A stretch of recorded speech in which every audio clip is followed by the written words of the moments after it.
Well, greetings, everyone. This is me, Nick Michael, and this is Stormy Steve Fraser. Oh, yeah, that's relatively appropriate, I think. For our 30th anniversary commentary on Twister. Oh, yeah. This is good. This is fun. Yeah. Good times here. Yeah, guys. So, this will be a fun one, guys. So, get your own copy of Twister synced up to the timestamp of 0. Switch on your subtitles to follow along with us, and we get synced up with a countdown. So, in 3, 2, 1, play. I always said that it's a sign of getting old when you can reference something and say, that happened 20 years ago. Like, I feel like the 20-year mark is like the whoa, oh my God moment, right? Like, and I'm thinking a good amount of stuff that happened 20 years ago. Is like, oh boy. And that feels like yesterday. I just shared something on Instagram that was 20 years ago. And this movie is 30 years ago. Yeah. And I have such a vivid memory of Twister as the name comes across the screen. And now, am I correct that you had not watched this? I had not watched this. In 30 years, you'd never watched until 2 months ago when I gave you the DVD. Or we're watching a 4K. 4K. We're watching the 4K. The 4K, this thing kills. Yeah. This is a phenomenal 4K.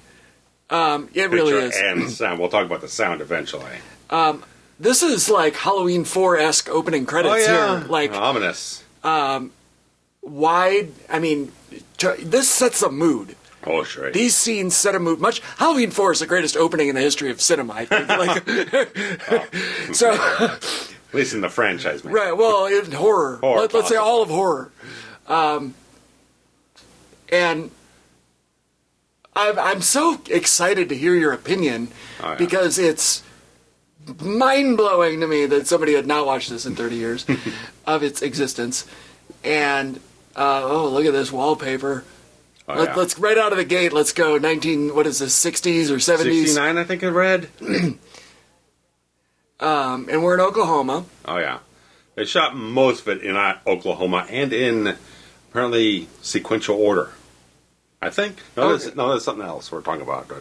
But they shot a lot of things in Oklahoma and stuff. They were going to shoot in California originally, but director Jan de Bont, fresh off of Speed, which they actually shoot in the Midwest, in Oklahoma, where it was set so you could get a lot of the geography, all the type of stuff. You could probably find like the flatlands in California somewhere, but no, it wouldn't look like Oklahoma. You wouldn't have the windmills, you wouldn't have all the farms and stuff the same way. It wouldn't feel exactly the same way. Nothing feels like Oklahoma. Right. Like Oklahoma. Right. I've been to Oklahoma many times. I've got friends in Oklahoma. I have a friend who's from Oklahoma. as we sit. Oh, Ames? Yeah. Oh, yeah. She's Tulsa. Yeah, Tulsa. Recording artist Ames. Yes. From Tulsa. And my boss lives in a suburb of Oklahoma City. Heartland of America. Oklahoma is such a the tornadoes are such a thing, right? Tornado Alley.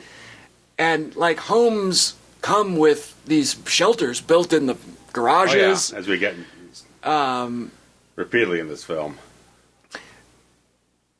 Now here in the 60s, it was, an outer shelter, like a bomb shelter almost, as we're seeing fresh here. Off a Cuban Missile Crisis and still trying to build up bunkers in their backyard. Right, don't forget Toto there. Yeah.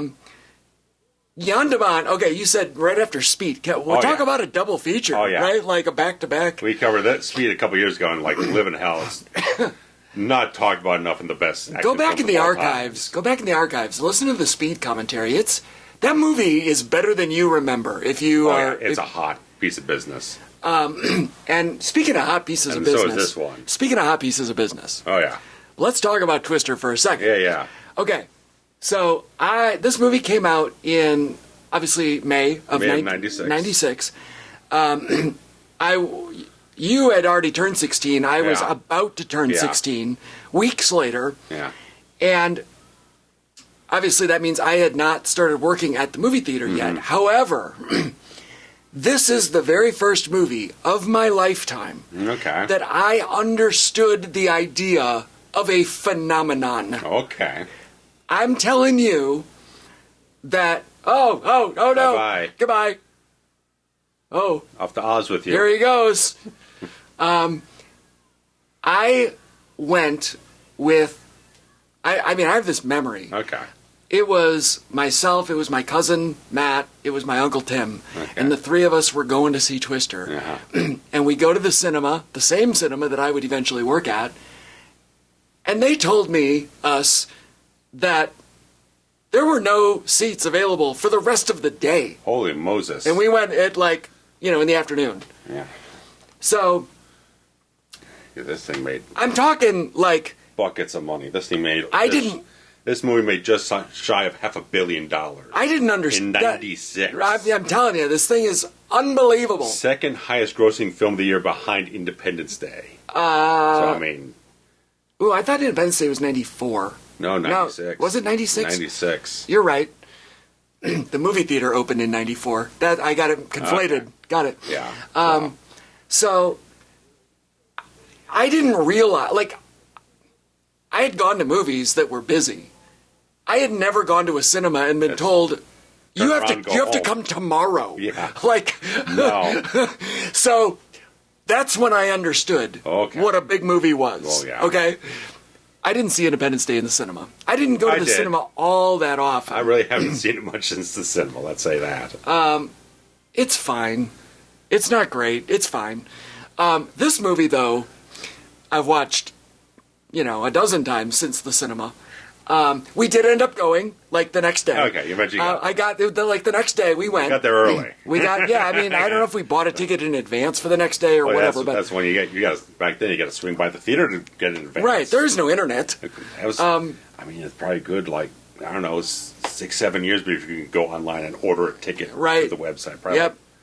03, 04, 05 is about that time, I feel. That is a conversation for another day. Oh, yeah. The transition to online ticket sales. Oof. All right. However, okay. I know we haven't really talked about what's happening in the movie, but that's okay. Preambles. So... Set the stage. So I went...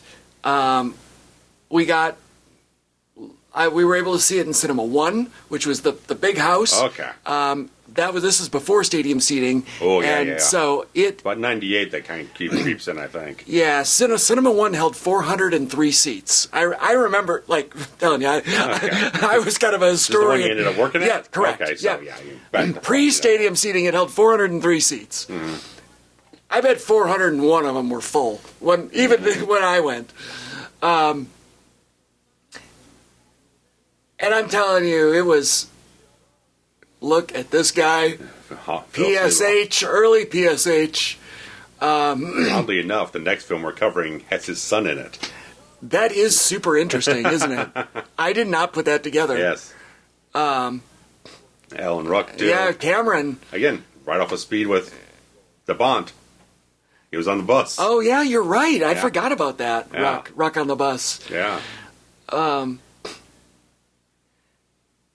then... seeing this, on the 70-foot screen or whatever, the big number one house.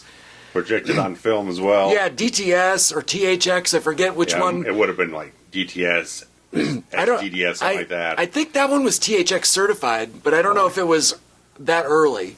Okay. Dolby Digital 5.1 launched in 92 with Batman Returns. Okay. DTS launched with Jurassic Park. And Sony's Dynamic Digital Sound launched with Last Action Hero in 93. So all those are established as theater formats by this time this film hits. Then it was definitely DTS. And we had two cinemas that were certified with by THX, which is a different thing. Yeah. Just in terms of... THX is basically trying to... ability to certify hit certain levels. That you kind of optimize it from what is in the engineer's booth and whatnot. Correct. We're actually mixing it that it meets an optimal sound quality. Correct. And then there's this guy who's been in 100 million things. Oh, yeah. You had a recurring role on Nip Tuck as a very unscrupulous plastic surgeon. I see. Nip Tuck was a Ryan Murphy show, I think. I've never watched that. It's probably the only Ryan Murphy property I've never watched. Yeah, it's all up on Hulu and stuff like that. I don't have Hulu. I've got the first 4 seasons on DVD. That's all I care for. So it's good. All right. Look at that. Yeah, I like that's a Jimmy recommendation. McMahon, all that stuff. Good melodrama of a show. So I got the full big screen. Yeah. Like, whatever. Rocking the system. I'm telling you. And this, oh God. I mean, this new disc has a Dolby Atmos remix, but I can see why people like this was an audiophile film. When I was watching it, For sure. I was watching this, and everything around this room. Not like saying the room was shaking, but all the speakers were just. It felt like, yeah. The speakers are all alive. Because watch a number of films like that, like a lot of the surround speakers don't do a lot of activity, but this thing was. Ooh. Oh, yeah. One of those reference quality films across all formats. So we've got Bill Paxton, who's hot. Yeah. Several years before Titanic. Yeah. And, I mean, this might be peak Helen Hunt. Oh, yeah, I'm sure. I'm mad about Hughes. Is that over at this point? No. She was about to do like season 4 or something like that with Riser. So it's kind of probably around the peak of the popularity, I'd imagine. I mean, she went on to do other films too. Oh, yeah. That Jack Nicholson. right, yeah, as good as it gets. I mean, Yeah. I believe she won the Oscar. I think so. I like that. With the class ring, they kind of cloak the old wedding ring. Yeah. Now, this is a fairly basic trope, right? Like, okay, Yeah. couple is about to be divorced.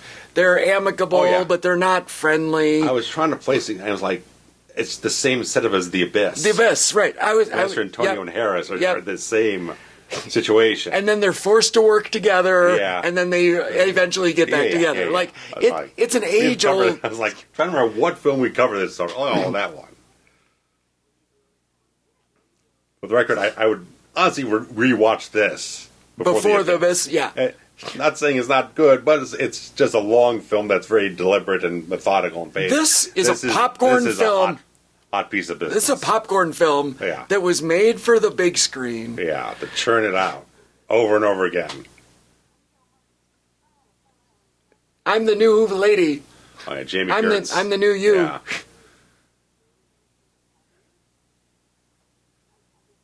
Decade removed from like Less Than Zero, Lost Boys, still looking fabulous.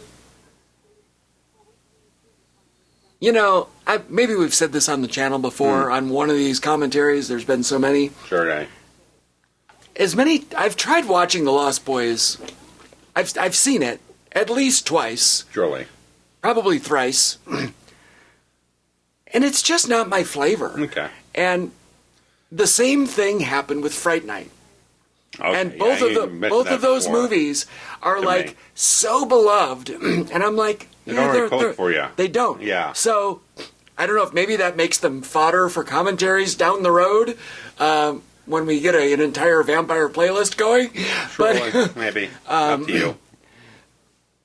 I mean, I'd be willing to give it a shot just to discuss, and maybe it's been known to change my mind watching these shows.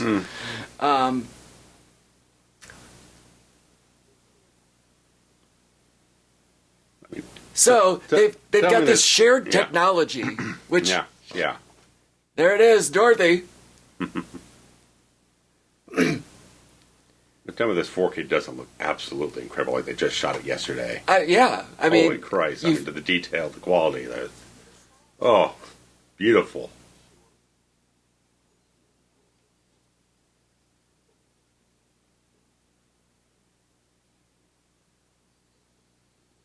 This is like him seeing his firstborn child, you know?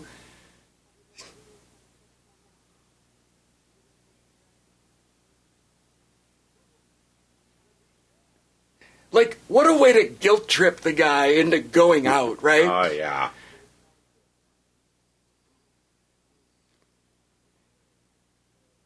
How did Hoffman go from being such a goof to being like one of the most respected actors in the field in less than a decade?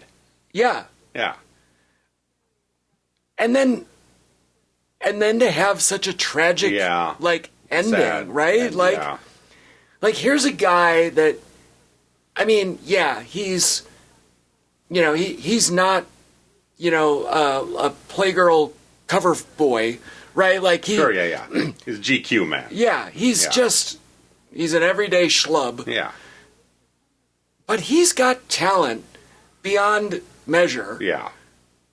And yet, like others, like a Robin Williams or all of these people that just radiate something. Right, and they live in this bubble of like self-loathing. Yeah. And sometimes you just don't know until it's too late. Right. Well, Williams committed suicide, unfortunately, and PSH was a heroin overdose. But like you have the world at your fingertips, but you can't get that high unless you take the physical. Yeah, thing like Chris Cornell, same thing. Right. Oof. And like it's so sad because. Here's a guy that, I mean, he won an Oscar. Yeah. For playing Truman Capote. Yeah. I didn't think it was his best movie. Maybe not even his best acting, but he won. Yeah. Like, right? Once it's on the resume, you can't take it away. Yeah. Unless it's Will Smith, and then I pretend it doesn't exist. He hasn't won anything yet, so. He did, though. He did. The night that he slapped Chris Rock, he actually won. He won the Oscar an hour later. Oh, I see. No one remembers it now. This was the whole thing. Is that the whole memory stops with the slap, fingers to the face. That's it. No one remembers later in the ceremony The fact that he was not physically removed. I don't remember what he fucking won for. He played the movie where he was the father of the Williams sisters, the tennis movie, the biopic on the Venus and Serena. I don't remember the name of the film. And he was the father. Okay, it just blew past me. And not only did they not kick him out, they gave him an award, let him make a speech. He's up there crying these crocodile tears. Fuck Will Smith. Oh, yeah, just like, So, I pretend it doesn't exist. You didn't even... You blocked it out of your memory. You blocked it out. I don't think I was watching the full ceremony anyways. I probably knew about it at the time, but like it just zaps out of your brain. Uh-oh, she didn't sign the papers. Guess what? We gotta go on we gotta follow. Oh, yeah. This film I was watching is like they were cramming the soundtrack songs in this thing hard and fucking fast, man. Yeah, there was. I mean, it's a hot soundtrack, but it's like they were just jamming song after song. Well, people are just having dialogue conversations. It's not like it sounds like accentuating the moment. You just got to get it in the film somewhere. It's a bit of a needle drop movie. Oh yeah. Oh yeah. But listen to this. Oh yeah, the Mark Mancina score is wonderful. I was like, ooh. It's like I brought back from Speed. Like he did a hot job. It's adventurous, right? Oh, yeah. It's sweeping. There's moments of somber. Oh yeah. It's a beautiful score. Yeah, it's awesome. Yeah. We got Elwes back. Know who's on the soundtrack? Mark Knopfler. Oh, okay. Another Elwes Knopfler flick. That's The Princess Bride. Right. Just for the audience.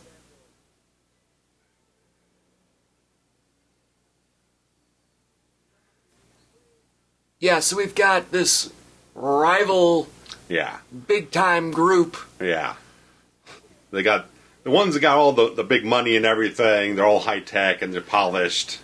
They look like pros, but they're a bunch of dickheads.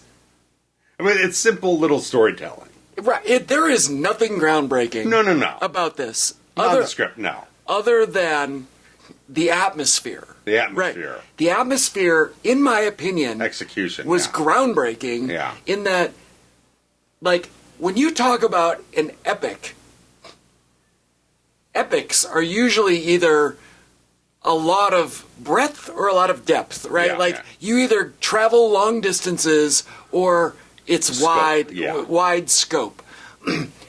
And anytime you have a disaster movie, I feel like sometimes you kind of get pigeonholed into the minutia of the parameters of the disaster. Yeah.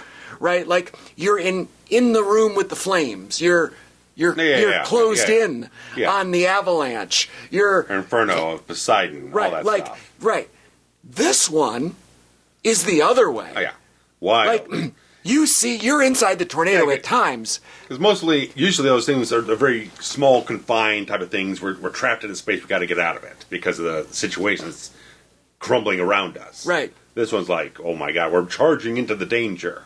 Right, and we're going to show it to you from back here. Mm-hmm. And then we're going to make you feel like you're inside of it. Oh, yeah. But then we're going to show it to you from way back here again. Yeah.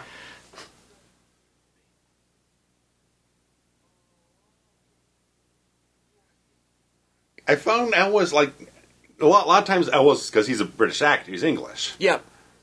Typically when he does, like, a regular American accent, kind of iffy. Here? This time, no. He's got this kind of like, I don't know, Southern drawl and whatnot. Got no problem. I don't find any English accent slipping through. He's got a good handle. Look at that head of hair, too. Good God. He's good at playing a nice, smarmy bastard, too. He really likes to chew it up a little bit. I think he's better as a heel. Oh, yeah. I do. He's really good.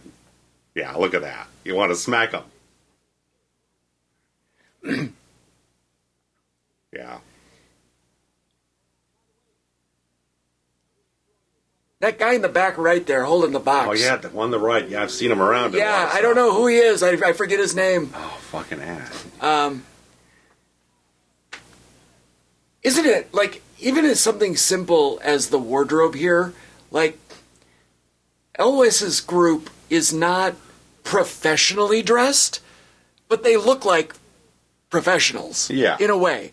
Whereas, like, these two do, but then you've got a bunch of press ready. Yeah, and then media ready. The rest of them on the other side look like hobbyists, which is kind of what they are. Mm-hmm.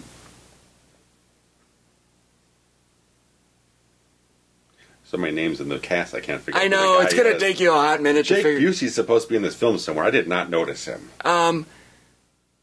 So, I believe Anthony Rapp's supposed to be. I didn't notice him either. All right, well, he's got to be like blink and you miss it guys in the film somehow. Yeah. Something. So what's really fun, and I also peek behind the curtain. I loaned Nick my 4K copy of Twisters. That came out a couple years ago, which is kind of it's not a remake.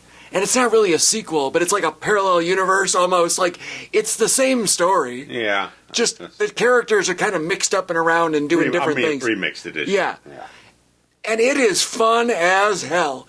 And in that one, they actually got Paxton's son to do a cameo. That's nice. And he has a scene in there, and I don't think it's a relation to the character. Okay. But it's very clearly it's kind of nice that it's like we're not just going to do the son or the daughter of the characters before. We're just running it back to the same thing. So. Right. But, yeah, Bill passed about like 8 years ago or thereabout, and there's a lot of love for him. Look at the sky. Yeah. That kind of greenish color. Yeah. Oh, hot pit barbecue. I want that. Yeah. Since I haven't seen it on previous forums, but Jan de Bont has new interviews on the disc and everything saying like, he felt like finally on this 4K edition they could really get the color grade just about right to show that kind of green sky before the storm. Yeah.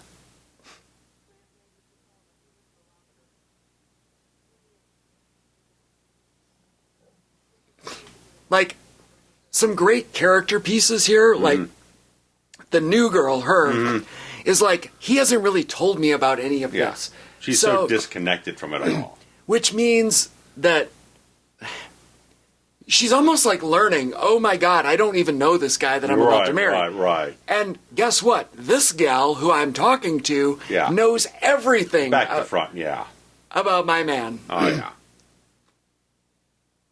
And is way hotter, too, in my opinion. Oh, yeah. Look at that green sky. I don't remember it being that green in the other releases. The DVDs and all that stuff. Yeah, probably not. I think I do have a DVD or a Blu-ray of this from way back. Maybe I compare them sometime. Sure, yeah. I don't think I got rid of them.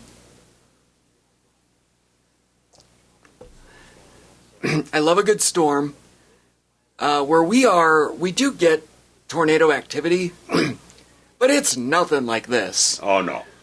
We get the warnings every so often, but there might be touchdowns here and there, but we don't hear a whole hell of a lot of... We don't tend to get, everything getting ripped apart anywhere near us. The warnings... It's usually much more west. The warnings come into play as a plot line in the movie here. Yeah. There's what's his name there? The big guy. Recognize him too. He was on ER for many years. Yeah, kind of a soft-spoken fella. Yeah, I'm going to go over to IMDb, get some photos with these people.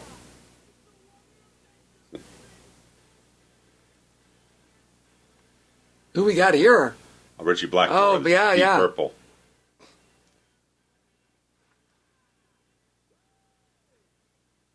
I love that he's got his little drink thing built into the... And the speakers going out. Tell me this isn't a good time with these guys, right? Oh, yeah.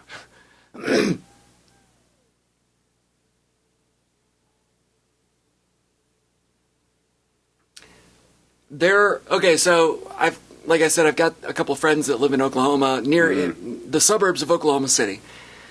And it is they have very much respect for their tornado guy on the the weather team is famous. Sure, yeah.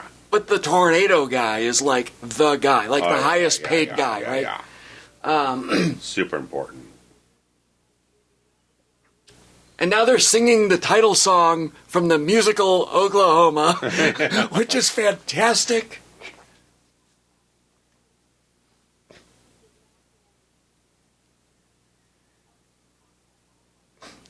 So she's a therapist, is that right? I think so.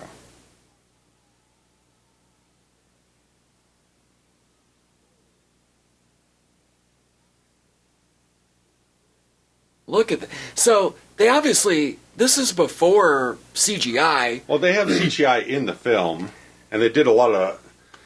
Because they couldn't always do things... Have the control to shoot things overcast, there was a lot of, digital sky replacements in places. Okay.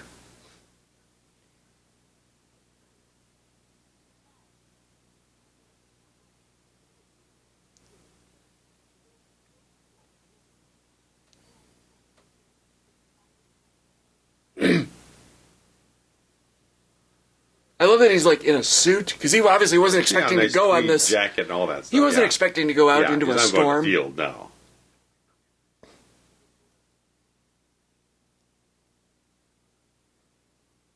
Your therapist? Maybe.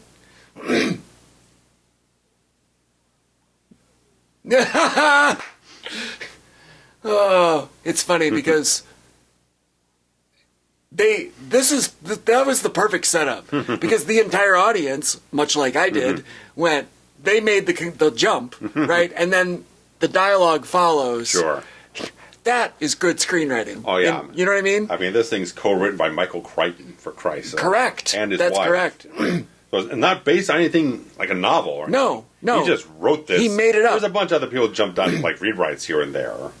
But it's him and his wife. They got the credit for the screenplay and the whole thing, so... Who's going to argue with Michael Crichton at this point in time? Right. I mean, he had... Interesting, Michael Crichton also created ER. I don't know if you knew that. I'm not familiar with that. The movie, the TV show, ER. Oh, ER. I thought you said ER. Oh, no, ER, the TV show. Yeah, ER. Yeah, E period, R period. Yes. That's a Michael Crichton property. Okay, there you go. Oh, just... 3 years after Jurassic Park, and he's got a bunch of things adapted here and there and everything. Sometimes he directed a number of them. Right, and, he had nothing to do with writing of... not based on a novel, or... Go look up photos of the guy. The guy was 6'9". He's a giant. Crichton? Yeah, he was freaking huge. I don't think I knew that. He's like a fucking tree trunk. It's like NBA. Yeah. Look up photos is this guy standing on a box or something next to Spielberg and whoever else? No, he's just freaking gigantic. Standing on a box like they had Stallone stand on a box, or no, Hogan stand on a box to look taller than Stallone. Oh yeah. In 3. Yeah. I mean, Hogan was 6'8", 6'6". Yeah. Or like Milo Estevez in Free Jacks, like Rene Russo's a good like 5 inches taller than you, and he's standing like almost eye to eye to her, and some close-ups like, oh, you ain't getting away with that. Rene Russo's like 5'10" or 5'11", right? Something. Yeah, she's up there. She's like as tall as me. Sure. In the far shots, you're like this portion. Or in the close shots, you're about like right. Look at this! A great looking. Look at that work. This is epic. Oh yeah. And that's a little baby compared to what. Oh, I know. On. Yeah. Holy shit.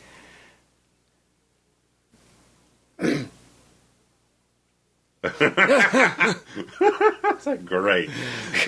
That's such great chemistry. They really do. You can write it, but if the actors don't have chemistry, it just fizzles. But they got it in spades. Oh, these two. Yeah.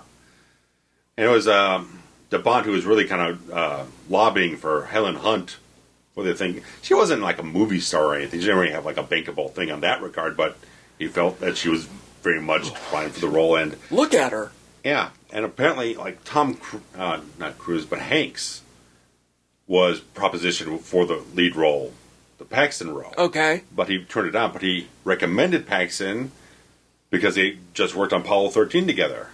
All right. So he kind of said, I'm going to pass on this one, but I think, because around, like later on this point in time, it would be end up doing like Saving Private Ryan or whatnot, like the next year or something like that. So Private Ryan was 98. Okay, a little longer off. But it could have very well been the next movie they shot. Like, yeah, probably a long post production to a degree. Yeah. But any which way, just like Hanks didn't feel like it was quite for him, or he maybe had an interest in some other project coming up, but recommending Paxton, knowing he was a well-suited fit for that type of role, like, perfect. Well, Hanks is coming off of a back-to-back Oscar win. He's hot business. Well-deserved, too. Uh-oh.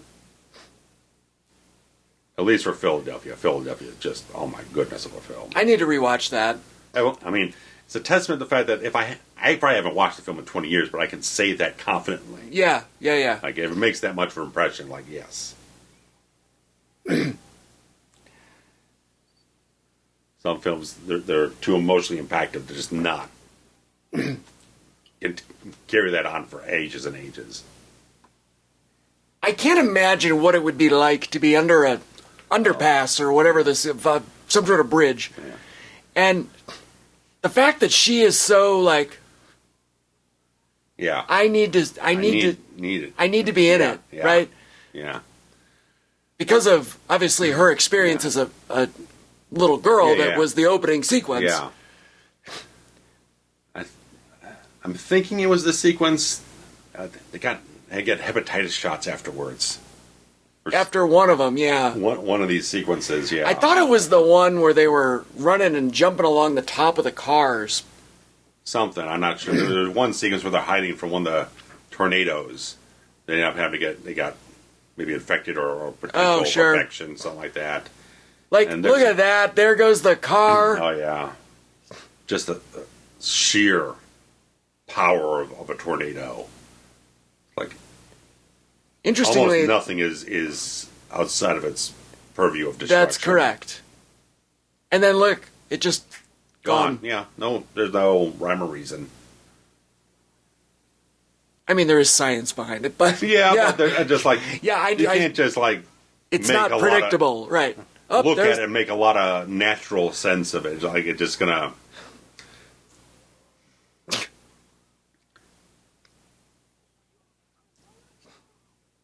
People want to project sort of a intellect onto why something happens, why it happens here, skips this, right, goes off of that. Well, right. There is a deep science behind it, but you're not going to make that kind of cognitive. Clearly, belief. It's God, and the right people prayed for it to miss their house. Nick, don't you know how it works? This is probably close to the Bible Belt. I'm sure that's right in it. All right. Oklahoma's as red as it gets. Yeah. Right through it. Right in the buckle.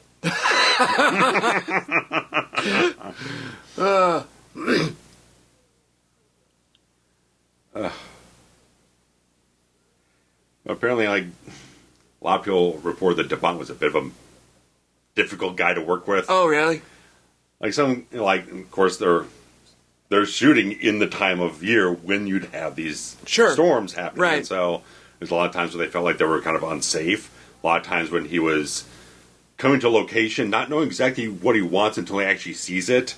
And they're running like 3 different cameras at the same time. And well, yeah, you got to be... Some people got very upset and walked off the film, including the original cinematographer. Oh, God. And his crew. You have to be very spontaneous in certain moments. Yeah.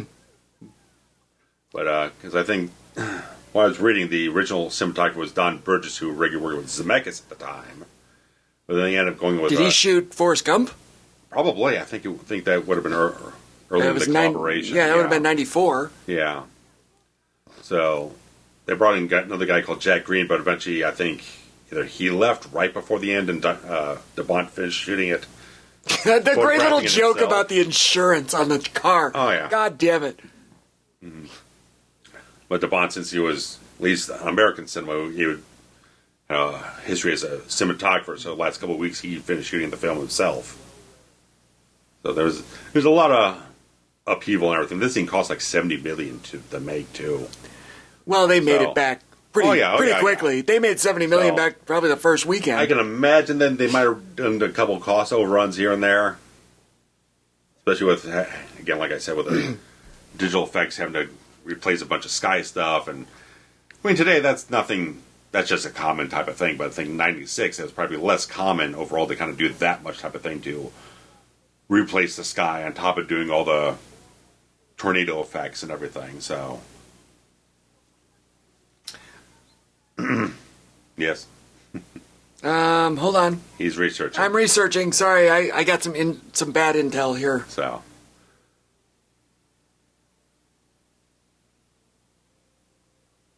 Yeah, I believe it was ILM who handled all the bulk of the visual effects on the film. So and it was nominated for Best Sound and Best Visual Effects, but it lost both of them. Okay. Sound went to The English Patient. Get the fuck out of here. And visual effects went to Independence Day, of course. That makes sense. Look at this. This is an epic shot of just the caravan. Oh, yeah. Sweeping stuff. I did some research. There's another beautiful tornado. I did a quick research. This film, opening weekend, just the first Friday, Saturday, Sunday, earned $41 million.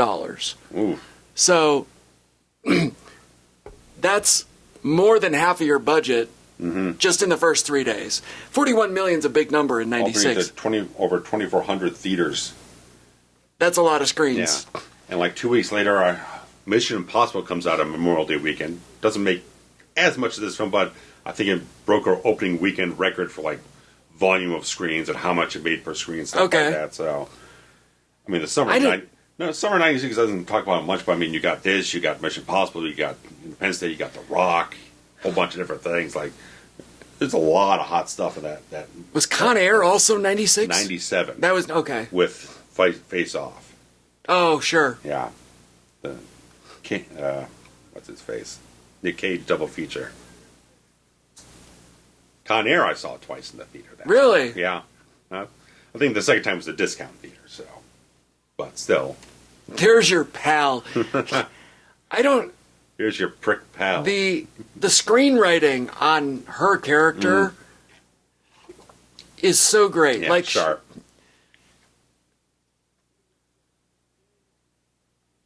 And the energy that Bont is putting into this thing, it's just captivating. The urgency you constantly have every sequence you're going forward. Right. And what the actors are putting forth into that to show you that urgency. Like, oh, he's coming to that epiphany. Like, we got to change course, do all that type of stuff. Like, you got to capitalize now. This is one of those movies, and I love movies like this, where there is a scientific element that the average person does not understand. But you can be fascinated by how they go about it. Correct. And explaining it. They have a way of explaining it and showing it to you that makes the audience feel like they are just as knowledgeable as the people on the screen. And the fact that the actors convince you that they know what they're talking about. Right. Sometimes in some films, like they're just saying words, just spewing out a bunch of random jargon. They don't know what they're talking about. Right. But you can definitely feel in the performances they have a sensibility of what every single thing means about what it means towards the sequence, what it means to the character, and what means to the characters around them too.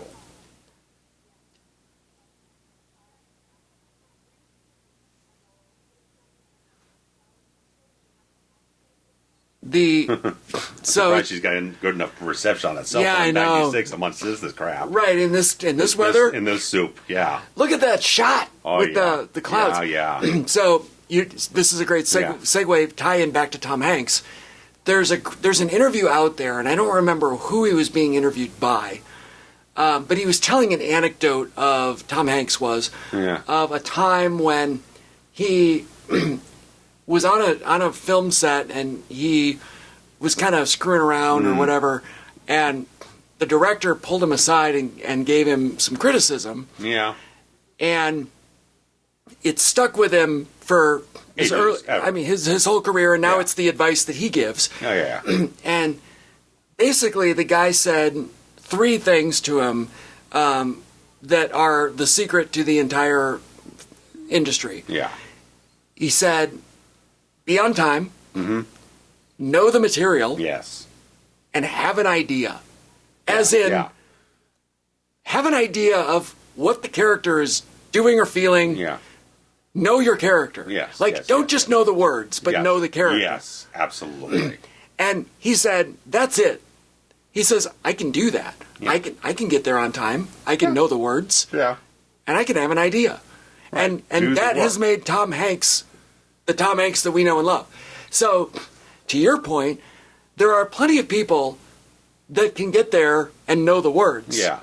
But they didn't have an idea. They didn't know the context, they didn't know the vibe, they didn't know the tone of what you're going for. You're just kind of showing up as a blank slate. You're just showing up as a piece of paper, basically, with text on it. I mean, I've had problems with that with people doing auditions way back when, where they don't really... we got sisters. Yeah, twins. There's one time I was trying to cast a short film that had a lot of crime syndicate type of guys who'd be business suits, real kind of dressed up, sort of. You look professional and stuff like that. Guy shows up walked off the beach with some sandals and some shorts. Okay. There's a cow. You're telling Goodbye, me cow. You're telling me walking into the whole thing, even though it's not a high quality production and stuff like that. But if you're interested in getting the part, you should walk in being prepared to show me that you want the part, right? That you're willing to inhabit the part. If in verse, say you're auditioning to be a clown, and you walk in with some Armani suit or something like that, it's you're not really kind of embodying the vibe of what you want to go for. Right. Kind of approach it in that. I don't think you need to be not every role is going to kind of require that, but there's certain roles I feel like require to walk in the door with a certain attitude, certain presentation towards yourself. Look at this. Give the casting director or whomever else a sensibility about you. Kind of grasp the idea of what you're going for. Look at this. The tornado's going around the truck. Oh yeah.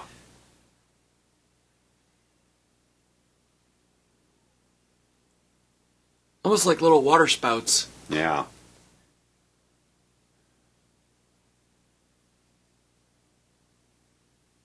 And then, gone. Yeah. And look, they're like pigs in shit. And she's freaking out. Yeah, really. She needs to check her shorts. Yeah. Someone get me out of here now. And look at this. Her looking at them. Yeah. I'm almost forgetting about her entirely. Right. Yeah. Yeah, his brain was not with her. It was with her. Oh, yeah.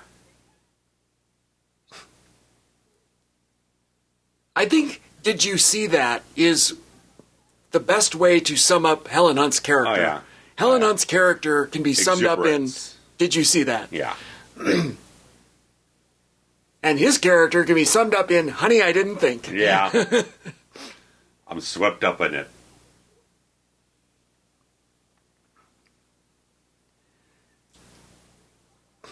And again, like I said, you've seen it a ton of times. The setup, the payoff, the progression of it, you've seen it, but it's the fact that it's the execution that matters. You can take any idea that's been done 100 times. Right. But if you can find a way to do it well and cast it well, have people deliver something that's emotionally poignant to the audience, it doesn't matter how many times it's been done. If you've done it better than the other ones, that's all that matters. Right.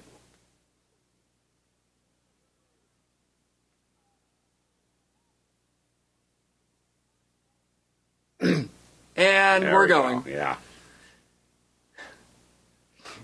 We're going to the aunt's house. Nice production work on the whole art direction with the veins and all that. And this lady is a delight in this role.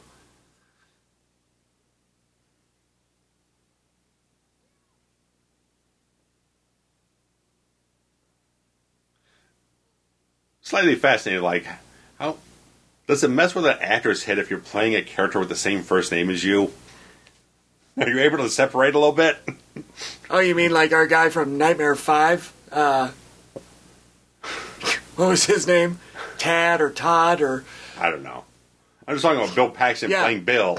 Yeah. I don't know if it I feel like anyone. I've never gotten that situation of casting someone who has the same name as the character I created. I feel like, well, that's because you make weird character names. Surely, sometimes. Helps to be distinctive. I do think it would be more natural, right? Like, yeah. If somebody yells, "Hey, Bill," yeah. he's going to respond. Yeah, sure. Or is it more confusing? You're playing opposite someone. Oh, right. Where he's Bill. You're Bill. Right. He's Bill, and you're like Bill. Right. Or Andrew or something. Yeah, You're Andrew, and he's Bill, but you're actually Bill. Yeah. But they're calling him Bill. That gets so Bill has to be confusing. Bill has to say Bill to the other guy who isn't Bill. You have to call him Bill. I mean, that happened in Kiss. Paul's name isn't Paul, but Ace's name is Paul. So when Paul says hi to Ace... What? Yeah. What? So now we got to go off on a different tangent now. And Wikipedia here. I love food scenes. Food makes me so happy. Stanley Bert Eisen. Paul Daniel Fraley. I know Gene's is completely different. Yeah, but he legally changed his name, though. Yeah, but he was...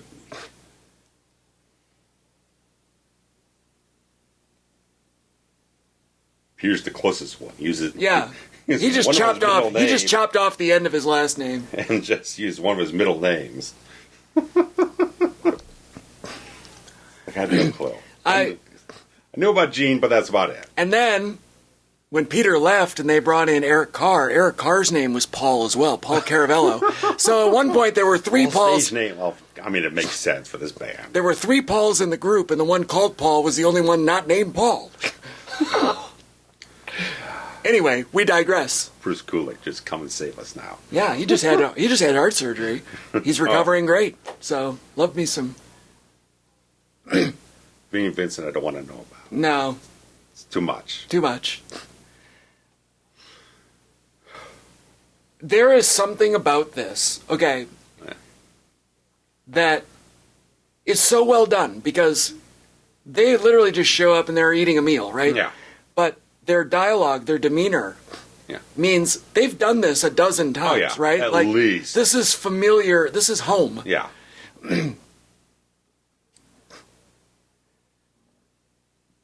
And now they're telling stories. Oh, yeah. That's how you show the camaraderie. And she's like, oh, my God.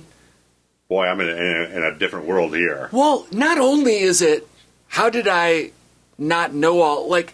I didn't know about any of this guy. How did you not share this with me? You're about to share your life with me. Right. And yet, all of the important details that mattered so much to everybody else, you've kept from me. Yeah.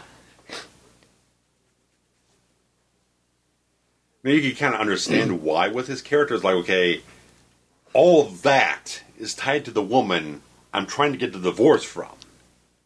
So I'm trying to separate that from this. But one gets right back in it, and he can't be anywhere else. It's like riding a bicycle, right? He got back on the bike, and he immediately knew how to ride it. Yeah. No pun intended there.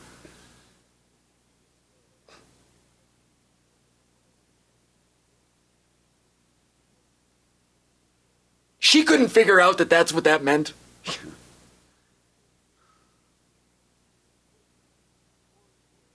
And it's like one of those, just photography-wise, it's one of those scenes like every director's like, they don't know what the hell to do. You got 8 different people around a table. They don't know what to do with coverage because you got to shoot everyone in these different ways.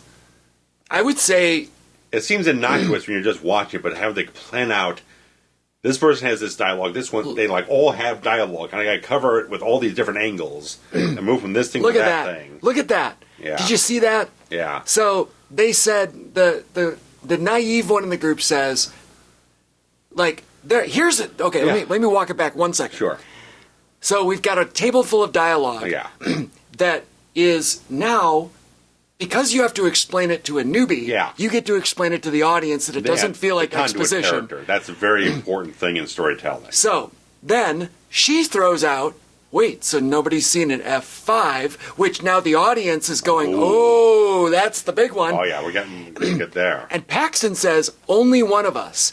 Now, he doesn't say who, but he literally looked upward, as in, I'm looking up at the person who's in the shower upstairs. Yeah. Like, that is having an idea. And that ties in with the audience what we now know from the opening sequence. Right. It's good storytelling. He doesn't have to say it. Like, he literally looked upward. Yeah. Yeah, and just all. That's filmmaking. That's having an idea. Yeah. Or directing. I mean, one of the two. Yeah, it's all both. Just part of the entire package of visual filmmaking.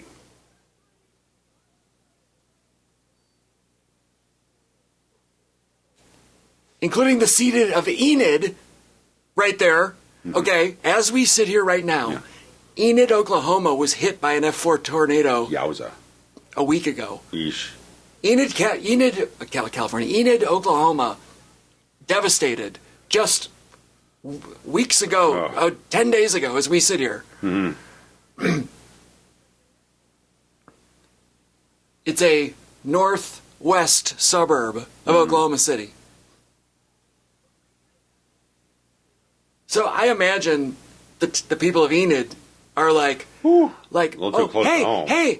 we had our name mentioned in the tornado movie, and then they got a real tornado. No. Like, how crazy is that, right?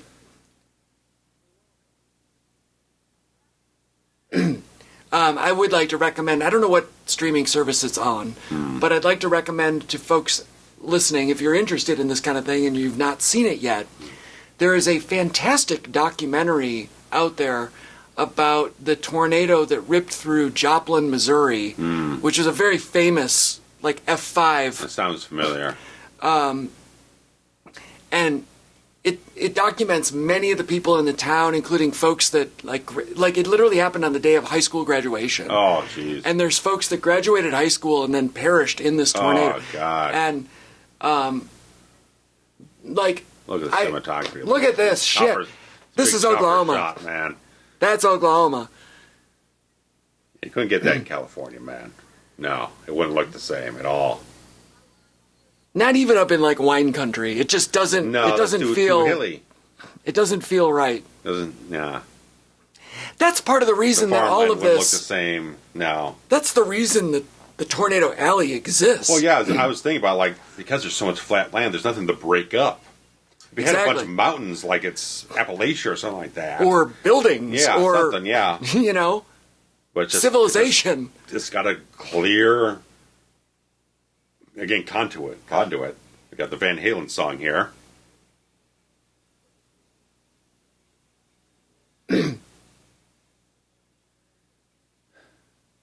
one of the last ones recorded with Sammy. The last one of this era before they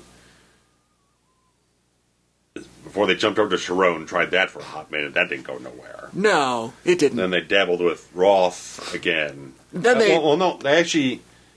They bounced around. They concluded with Sammy on this song, and things fell apart. Then they did a couple of songs with Roth on the compilation Best Of album in '96. Was this one Sharon made for this movie? Yes. Okay, I thought so. Yes. I thought this one There's was... actually two different versions. Oddly enough, the 4K does have the music video on it. Really? I didn't watch that. But there are two different versions of the music video. This one on here actually has clips from the movie, not just like little sparse type of things here and there, but there's another version that's just basically just the performance. Oh, okay. Which is the one I was more familiar with. That's the one up on Van Halen's YouTube channel now. But, yeah, so they did this song, Things Fell Apart with Sammy. They recorded a couple of songs for the Best Of Volume 1 with Roth, and then they went off with Sharon for Van Halen 3. Whoop, there's the other guys. Then it fell apart. Here's the perfect... shot to show you the difference between the two camps, right? Yeah. Like, they all have the exact same black SUV. Yeah. All the headsets and everything.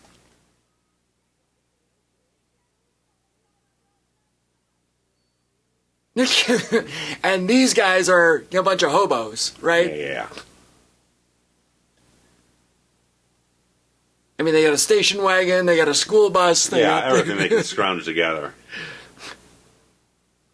Yeah, the only other songs they would do with Sammy would be for the Best of Both Worlds 2-disc set, about like 04, 05. I love that disc. And that was the last era with Sammy, and then things just fell apart with Eddie's... As far as the recording history alcoholism goes. and stuff like that, yeah.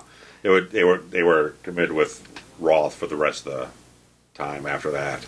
Well, they did the tour with both of them. They did? Yeah, I'm pretty sure they did a tour with the both of them. I heard there was an attempt for that because I was looking at the Wikipedia for Van Halen. Their last one with Sammy was 03 to 05. I could have sworn that they did one with the both of them, but I could be wrong. Maybe I'm just falsely remembering all of the what ifs. Because Survivor did that with Bickler and Jameson about 2010 around there. I saw Jimmy both passed. of them, yeah. But yeah, I know there was a talk between doing the double headline with Sammy and Roth. I don't think it worked out. I mean, but the last 20 years of the band is very tumultuous. A lot of conflicts. Everybody's suing each other. Michael Anthony not being welcomed back in certain places, and Wolfgang jumping in, and all kinds of things. It's really, really messy.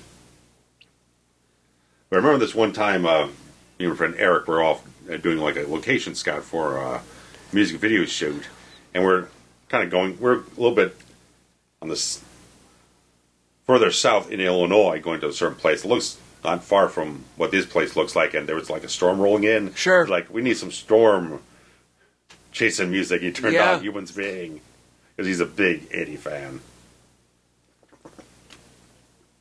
He's got the guitar and everything. Yeah, I know. Eric is...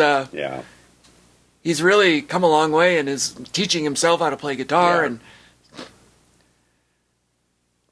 when I don't know if I know a bigger Eddie Van Halen fan than Eric. Yeah. Shout out to Eric if you're listening.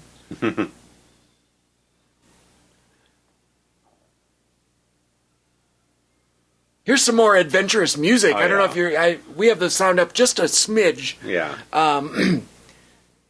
You're probably on mute with the... Yeah, here we go. Look at the hail. Oh, yeah. Like, is that... Can you recreate that, or... I don't know. I mean, like, they're doing a hell of a job. Is there a hail machine that you can wield into...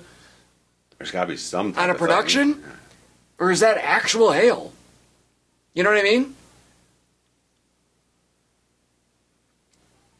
Hail is the worst part of any storm. Oh, yeah. Well, I shouldn't say that. I mean, the wind and the destruction. I've never had to deal with hail damage on a car or anything. This is the part that I was thinking of. Oh.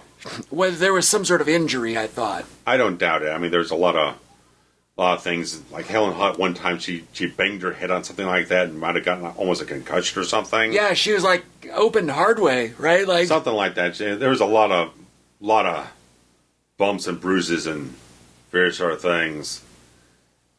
Maybe I'm thinking of like whatever the hail or whatever here that was injuring him. I don't know. I felt like in this potentiality. I mean, for them to be shooting it out. I mean, that's some kind of rock salt or something like that they're dealing with to create it. It's dangerous, and it's got to be shooting out at a pretty good velocity. So I mean, it's seriously dangerous. It doesn't look like it's fabricated in post. No. This is all practical. Like that tornado could have been. Yeah. Like that looks digitally altered. But when you're on the car with the actors and everything, it's definitely coming down properly.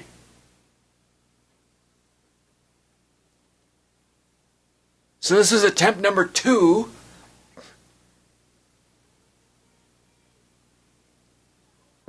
Yeah, Jesus Christ. I wouldn't have even gotten out of the car if I was her. Just stay.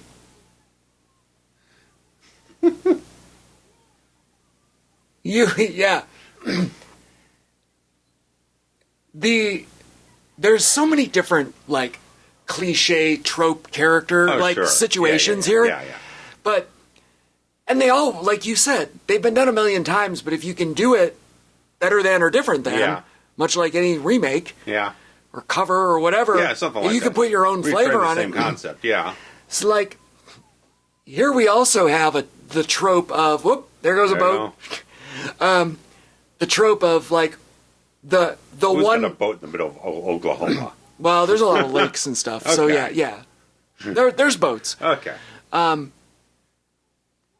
You've got the character of like I'm the one person that doesn't do the profession, and I'm in with all the people that do the profession. Yeah. I said doo-doo. So that adds another element of storytelling that you can mix in. Yes. You people are all crazy. It's character contrast the dynamics. It creates some comedy. Sure. Oh. There's some danger for you. Oh, yeah, because the storm wasn't dangerous enough. It wasn't dangerous enough. You need some fire. I got some power lines going off. I mean, that's... People don't live in the Midwest, just have no concept, really. Aside from, like, maybe, like, Florida, Carolinas with the hurricanes, but if you're, like, I don't fucking know. New York City? New York City, maybe, or something like that. L.A., yeah. I mean, even the Deep South, I guess. Like, Texas gets tornadoes, but not if you live in Dallas. They get tornadoes like we do, because... They get brushed by here and there. Yeah, I mean, there's so much buildup that it acts as a diversion in a way. Not to say that it can't happen, it's just much more infrequent.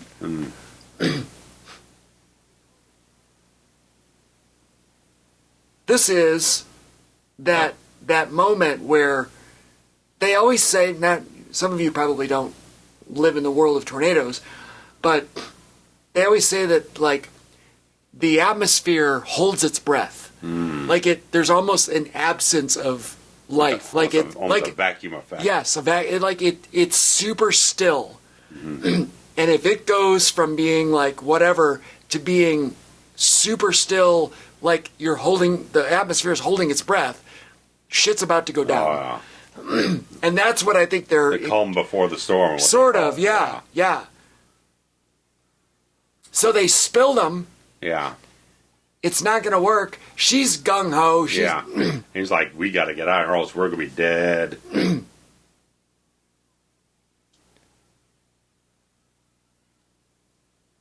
It's like she lost one of her children, you know? And again, there's the character work. Right. It's almost like the tornado that took her father gave her a death wish. You know what I mean? Like, she just doesn't care. Yeah. Like, it's a trauma. Let the storm take me, because it already took everything from me before. Sure. You know? And that's the character. There it is. There it is.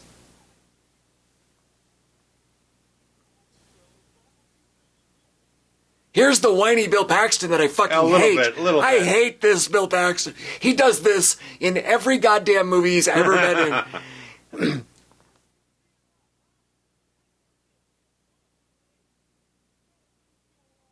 right? This voice, oh God, it drives me nuts.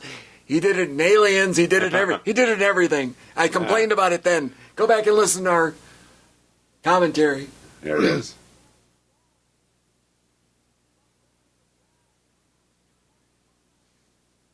Look at that. There it is. Goodbye. That's it. Heart's broken there. It's over. Oh. Wedding's off. Right there. Look at her face. Wedding's off. Yeah. I'll check something. All right, he's researching. Phone's out. Look at that shot with the sun set. I'm checking the MTV Movie Awards. Thought maybe they get best couple or something like that, but just like best female performance nominated for Helen. There's just some action sequence that won for the truck drives through farm equipment. I thought they might get like a best on-screen couple thing with Jigger. No. Yeah, best kiss or something stupid like that. Something. Yeah, I mean, they was hot on the pulse at the time. Fucking Razzies. Fuck you. This won Razzie Awards? It won for worst written film grossing over $100 million. Shut up. It won. And here we have our... nominated Jami Gertz for worst supporting actress. Well, that could be. Here's Kubrick's The Shining. Yeah. I don't know why you're burying your face. It's not that terrifying. No, not yet. There's much more hefty things in the film than that. I wonder what the licensing fee is to show the Kubrick film in this film. I think it was a Warner Brothers film. And you can't watch a Warner Brothers movie without a Warner Brothers ball cap. Surely. We've already established. Thank you, Daffy Duck. I mean, maybe they went to Kubrick and said, "Hey, is this okay?" He's like, "Yeah, sure, fine, probably." I can't imagine Kubrick being okay fine with anything. I don't know. Maybe something. He was about to drop dead. A couple of years off, yeah. Yeah, late 98, early 99. Yeah, roughly, yeah. That's a hot jacket she's got on there.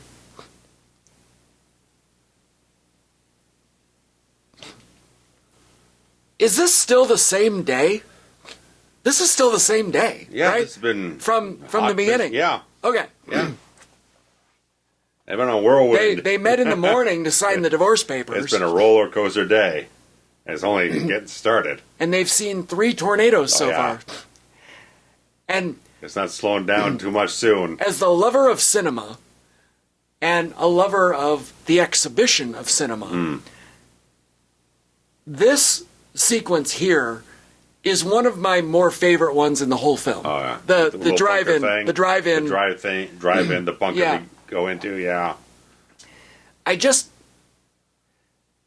you know how, like, they took, there's so many ways that you can do it, right? Like, oh, here she's going to sign. Yeah. Okay, here's a tornado, here's a tornado, Yeah. here's a tornado. Like, Right. it kind of gets old after a while, You right? get old, yes. So you have to come up with different ways to do it where it's going to be interesting or different. Well, it's also the kind of horror movie thing, like, you have to take time to build that empathy with the characters, because this keeps happening to a bunch of people you don't give a flipping care about. And If there are a bunch of nobody characters and then there's nothing happening here, you're just sitting there like, I don't care.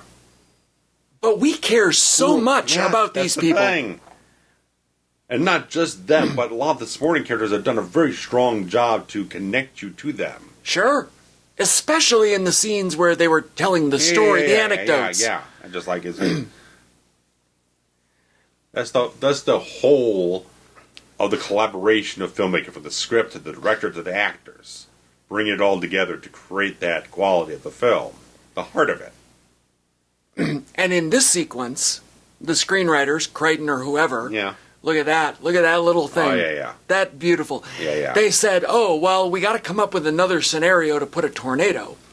So they put it at a drive-in. Yeah. And, like, damn it, what a cool idea. Yeah. Because there's not much going on in rural Oklahoma, let me just tell you. Surely, yeah. Pretty like, quiet. There are no big towns other than Oklahoma City. Surely. Which is where they're based out of, right? That the bombing happened while they were filming the movie. That is probably true, yeah. Yeah, because they actually took a short break for a lot of the cast and crew to help out with relief efforts. That was, let's see, April 19th of 1995. Yeah. Tim McVeigh and his friend, whoever this buddy was. There is a fantastic documentary about that. There is. It might just be called Oklahoma City. And it connects to the Branch Davidians in Waco, Texas, and that whole thing, which was 93. I'm telling you, I've never recommended. I recommended the music one to you. Quite a few documentaries. That was that's a story for another day. The Greatest Night in Pop is fabulous. It's a fucking 10. Oh. I just watched it again not that long ago. The documentary about Oklahoma City, I think it's just called Oklahoma City, and the documentary about the Joplin tornado are two of the better documentaries that I can recommend to people. Dial them up.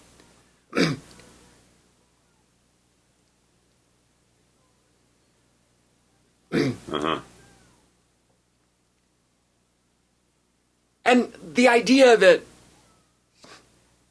like, all of these people are watching a movie. Oh, yeah.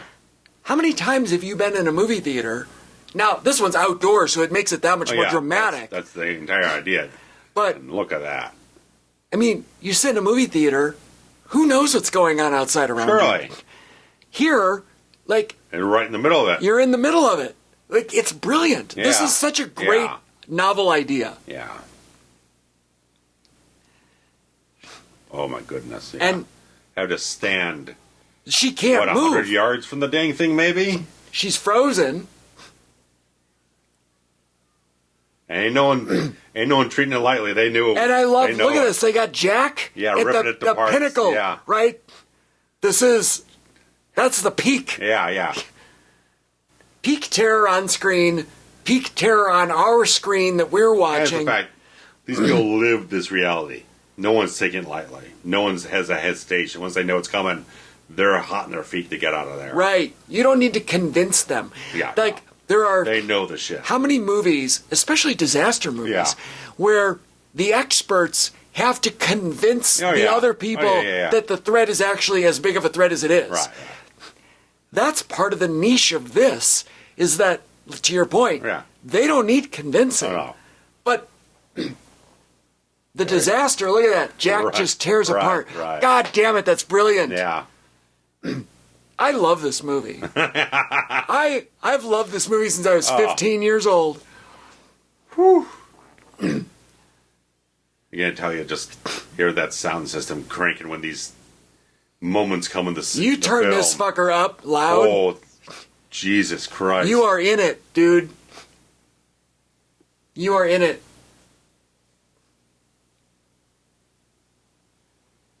I love this. The roof being torn apart, everyone, like, I don't know how much cover that is. Like, this feels like a fairly dangerous... Oh, yeah. They're telling everybody to get underground, yet it's they didn't... Probably aluminum, something like that. I mean, it's not going to be much. Yeah, this is one of those, metal. Like, build-a-shed kind of operations. The Sears catalog. Absolutely. I mean... I don't know the English patient for the back of my hand. I don't know what the sound design of that film is, but how does this thing not win a fucking Oscar for the sound? Jesus Christ. The English Patient, which won Best Picture... I know it's a bit of a war drama, but... It is. It is long. Yeah. It is boring as fuck. Is it good? Yes. Did it deserve Best Picture? Yeah, I don't know. When you tell me that a movie like Sling Blade wasn't even fucking nominated for Best Picture. What a lauded independent film that was. Billy Bob wins for Best Screenplay. He should have won for Best Actor. The movie should have won Best Picture. Okay, the Fargo apologists, I get it. A good amount Fargo of was up. misfired for the Oscars in the latter half of the 90s. I mean... If we take today's rules and we apply them to 1996, Twister gets nominated for Best Picture, in my opinion. I think it does. The 10. The 10. If we had the 10 rule. Yeah.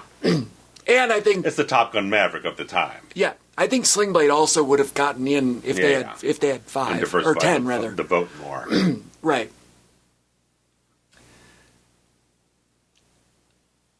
How much fun would it have been to be a production designer on this movie? Oh yeah. But also think about how stressful, like how stressful would it have been, like to think, oh my God, what kind of scope of destruction. Yeah, we have to plot.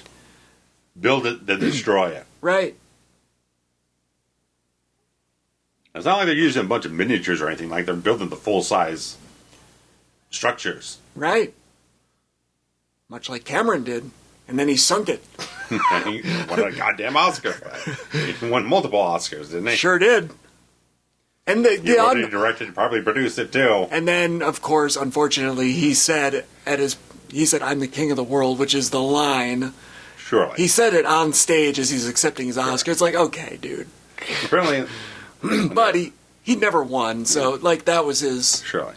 But apparently when they were shopping around to different directors, he was one of them considered for the film. Almost like... He would have been brilliant at this. Spielberg was up for it because he's obviously producing with Amblin and... Like Tim Burton, I couldn't see Tim Burton do this. No, it would have been too goofy. Too goofy. It's not his flavor. Oh my God! Drive in. Look at that. Latika. That's yeah. That's Grandma or Aunt Meg's house or whatever. Yeah, just pacing wise, man. It's just. It's as lean as you can get it.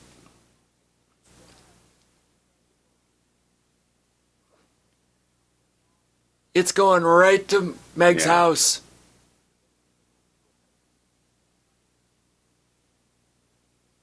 Yeah. Look at that face. Oh, yeah. Look at his face. I mean, her face is not again. Yes. Isn't it interesting how when the tornado's not there, it's sorrow and, like, belief. Mm-hmm. And then when she's staring at it, it's, like I said, it's I don't care anymore. Yeah. Take me too. Yeah. There it is. Mm-hmm.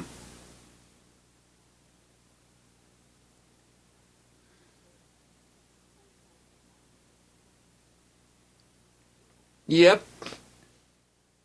And I like that it happens here. Like, we don't... You don't have to wait till the end. We don't drag it on to the very end or anything like that. It's a natural point for it to happen.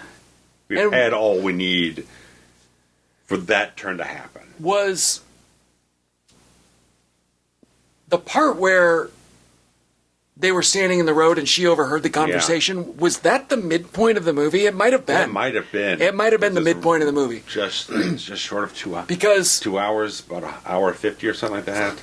Technically, Paxton's our main character. Oh, yeah. Even though we know more about her, it's his story that we're telling. Yeah, he's got the main arc here, where he's going in life.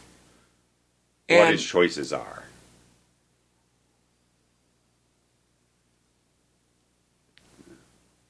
I don't think she deserved a Razzie for it. No. This is the best performance possible. Come on.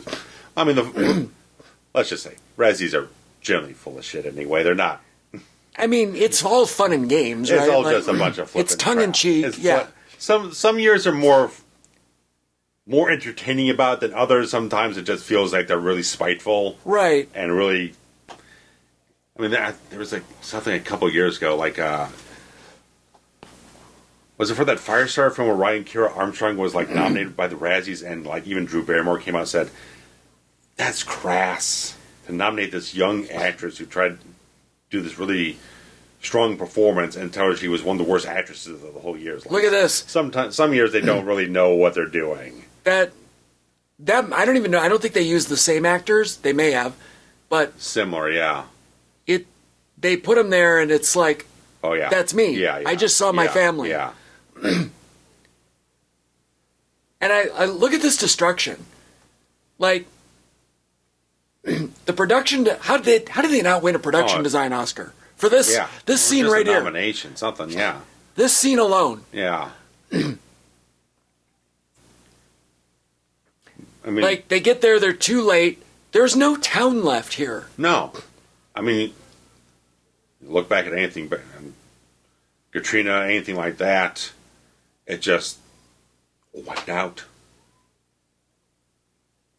Hurricane Sandy, all that type of stuff. Just like it. Just, I might have to go home and rewatch this debris everywhere. Joplin, Missouri tornado doc. I mean, it's heartbreaking because that town was left with like almost nothing. Here's the second cinematographer left because they were shooting this sequence and he was in the entire set where it had like hydraulics and stuff like that. Someone set one of them off and actually injured him. It was a bit of one of his own crew. Someone activated something and he kind of, I don't know if he leg or something else like that. He got injured, so he had to leave for like the last 2 weeks of production. So it's a bit of a dangerous production on the film. Oh, puppy. Oh, yeah.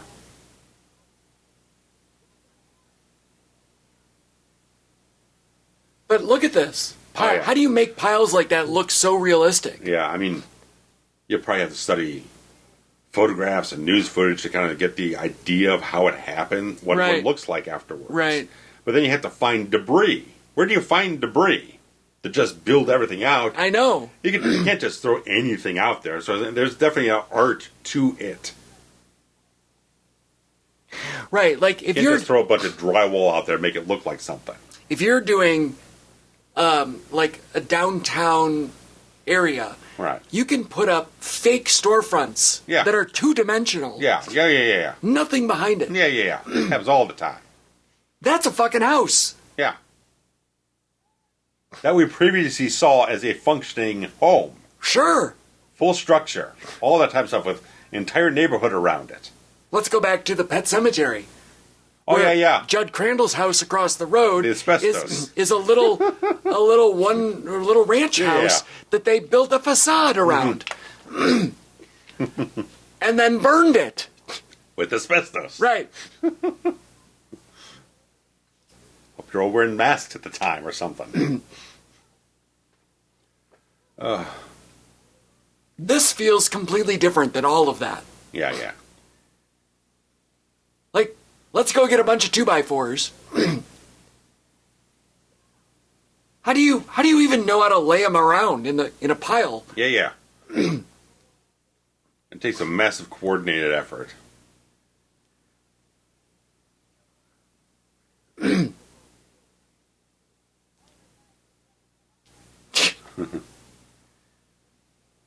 Now, they could have teased this a little better.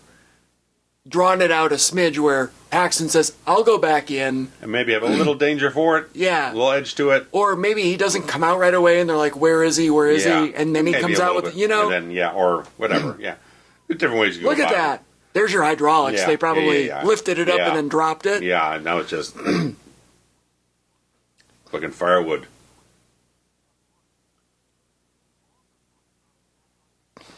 Even then, I like the fact that at least you had that rewarding moment. They all came in, and they all helped her, and they all saved her from because calamity. she had done so much for them over the years. Yeah. And it's the least they could do. There's that real easy temptation to have a point in the film where, like, one of these beloved characters, they die. Yeah. And they have further trauma. You don't need more trauma for the characters. Helen Hunt's character doesn't need more trauma to what she has. What she has fuels the entire arc of her story. You didn't need more. And I recognize that. They needed heart in the film. Right. Like, can you imagine if they had Aunt Meg die? Right. Like, or even the dog, for Christ's sake. Sure. Yeah. Like, you didn't need any more. She has more to contribute to the story through this. Just this one scene.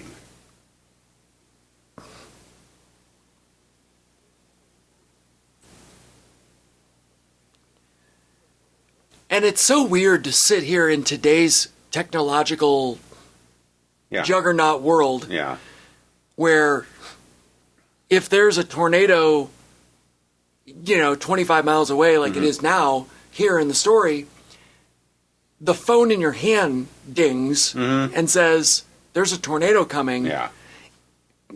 You know, and the 24-hour news has also already covered it 2 days before and told you.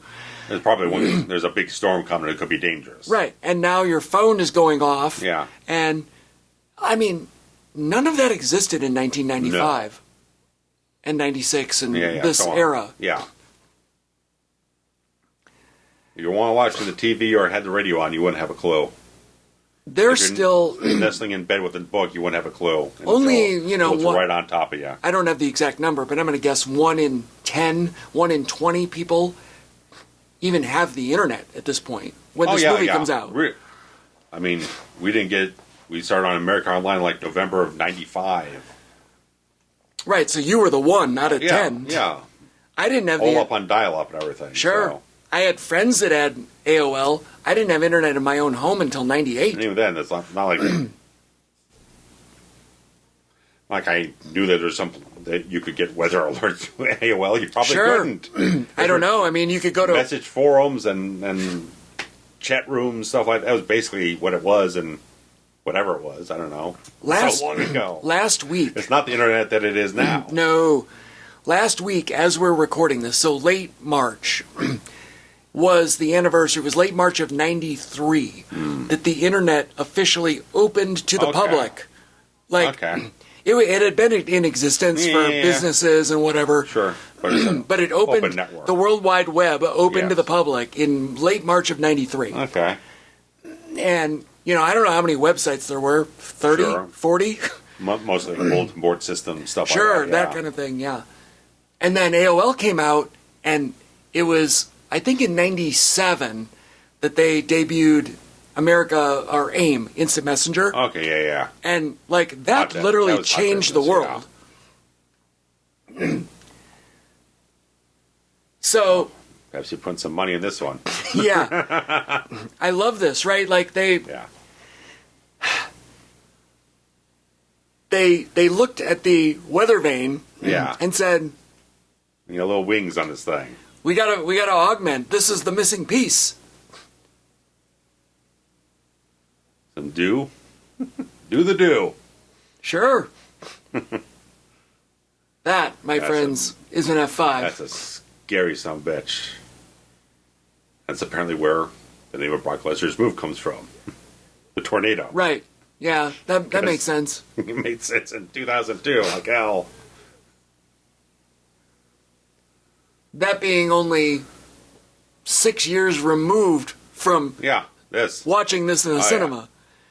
And I don't know if the general public knew is it Fujita scale? Is that what it... I'm guessing. I think it's Fujita. I think that's familiar from what this film telling me. The F scale that goes from 0 to 5 that ranks tornadoes. I don't think people, the average person, understood... As a cognitive sense of these what things. The numbers meant, or what how tornadoes were ranked. It's not like the Richter scale, which I think is outdated as well. But that was already that was in public. That's what I'm saying. The zeitgeist of America. Like the Richter scale, which was like, okay, if there's a 9 on the Richter scale, you know you're fucked. Right. It doesn't get any worse. No one's going to give much of a crap. I think this movie is what kind of introduced the F scale into the public lexicon. Oh yeah. $500 million. Someone's going to catch on. That's not kind of how much it probably made on rentals and everything, and the DVD sales eventually, and all that shit. Well, as we discussed, I think here's the pop culture trivia thing, right? Mm-hmm. Twister is the very first film that was ever released on DVD. Ah, there you go. I think it got the DTS track on the DVD too. Like not literally, on Laserdisc, but on DVD it did. DVD #1 was Twister. Yeah. Hot stuff. Yeah. I mean, talk about what a perfect film, like I said, right? It's an audiophile film like hell on every format. When they put it on Blu-ray, they made sure they had a lossless sound on the thing. Yeah.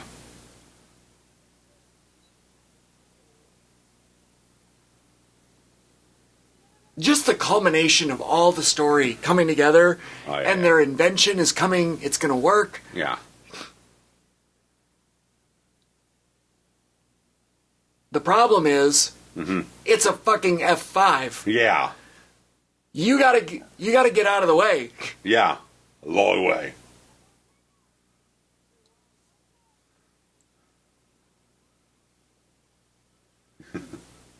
That branch, like, Yeah, even just something as stupid as the branch coming down the road like that yeah, and knocking it over. yeah, Like, obviously the branch in the air, they could CGI, but you had to have a branch knock over the physical item. Yeah. Right there, it gets stuck under the truck. Yeah, Like, that's a practical the thing, axle, right? Yeah, that could cripple the car. The truck, yeah. Right, you just totaled your car. Yeah.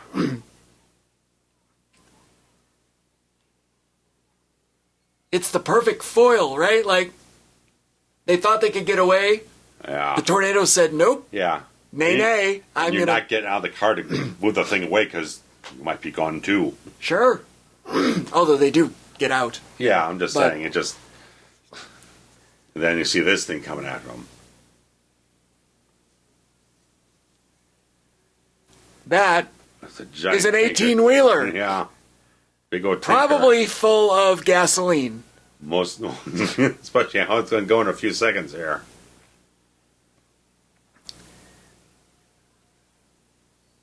This is such an petroleum. ultimate summer blockbuster. Oh, yeah.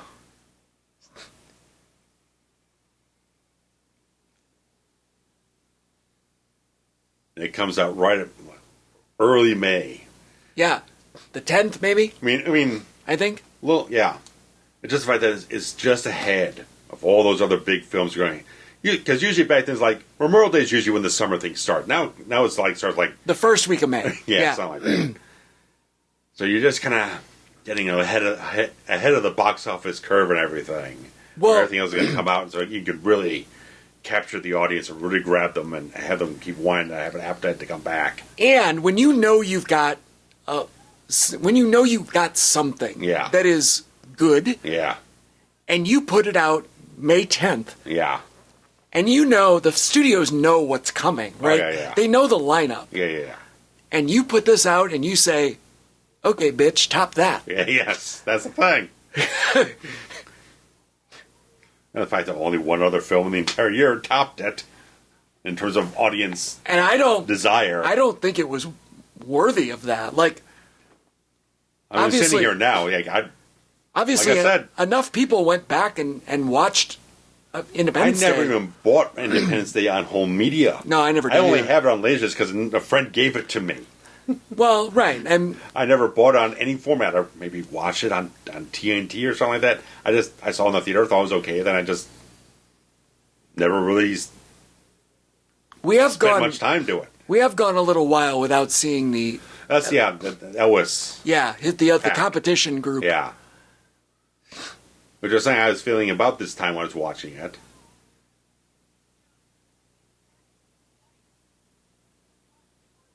And they come in just at the right time. Bring them right back in the story. Just feel like maybe it's just been almost too long, and they come right back in and remind you and hook you back in that dynamic. And she wants to help him. Yeah. She's but literally he's too much of a smarmy yeah, prick. right, ego. Yeah. One, he thinks he knows everything better than them, and two, he thinks they're trying to sabotage him.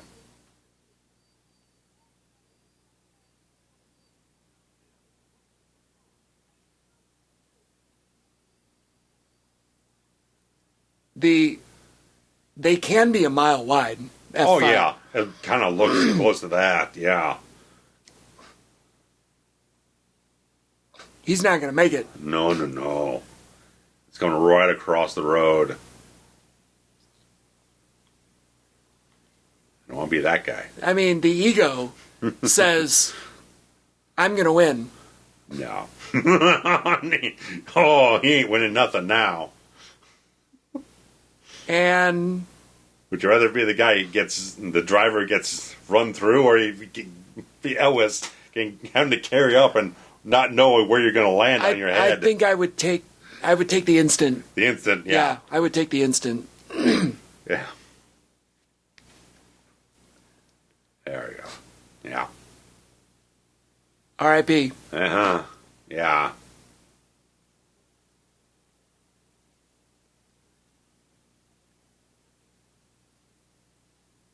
Yeah, you can't feel guilty. Yeah. You warned him.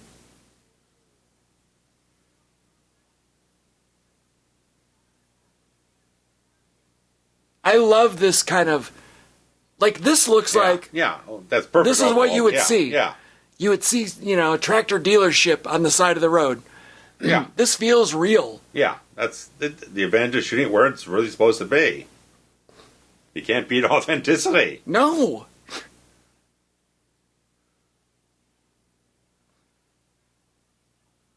And these trucks, are $500,000 farm equipment. Oh, yeah. Not that one, but the big one. Yeah. That one. Yeah. That one's probably $500,000 even then. Because it's probably $1 million now. And the fact that they have to keep dropping this stuff. Yeah. It's the practical freaking thing. There goes a house. They're going to drive right through a house. Oh. Like, this is obviously comical, but... Yeah, but, it works. But it's fun. Yeah. He had a Green Bay Packers helmet on it. It's a lot of practical stuff, man.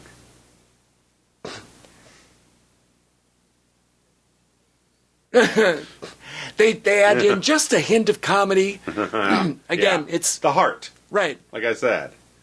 You got to have the humanity in there.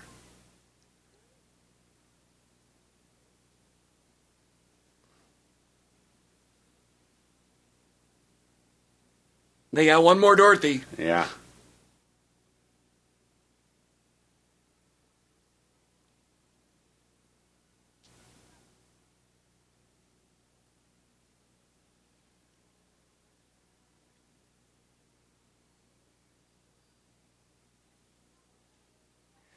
It would have been fun to make this movie. Look at the scale of that towards the farm. Right. Jesus. To be in like the wind machine and I don't know. I think it would have been fun. Yeah. I mean, it's like method acting, only it's method shooting, whatever. But yeah, I mean, whoever you want to credit overall for all this scale of the cinematography, I mean, these shot designs are phenomenal. It is. I remember I didn't go to the cinema a ton as a child. I probably went more than average, but it didn't feel like it was a special event to go. Yeah. I remember seeing Home Alone. I remember seeing Speed. And I remember seeing Twister. Like, it was an event. And this Home Alone felt special.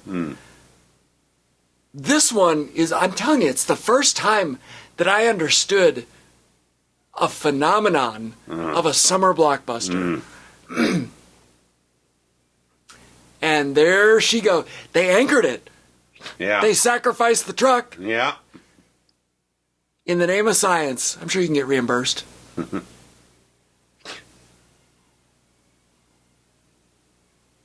Look at, I love that. They almost kiss and didn't. Yeah. Like it was a, I want this, but wait, should we? No, let's not right this second.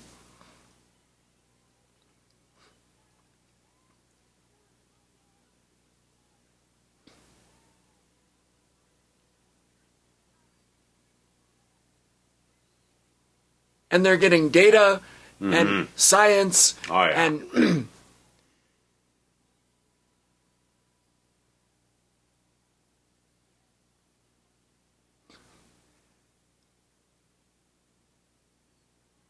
I love that with the farmhouse. Yeah.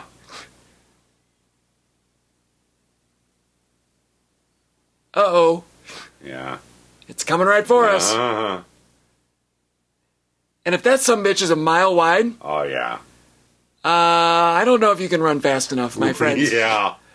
Through the cornfield. That's a lot of MPH going. Isaac and Malachi waiting on the other side of this cornfield here. Much better film than that one. God damn it.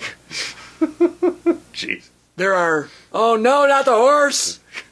There are innumerable amounts of films that are... The work it takes to get that fence rippling like that. Oh, my God. Oh, I know. All the little things, man.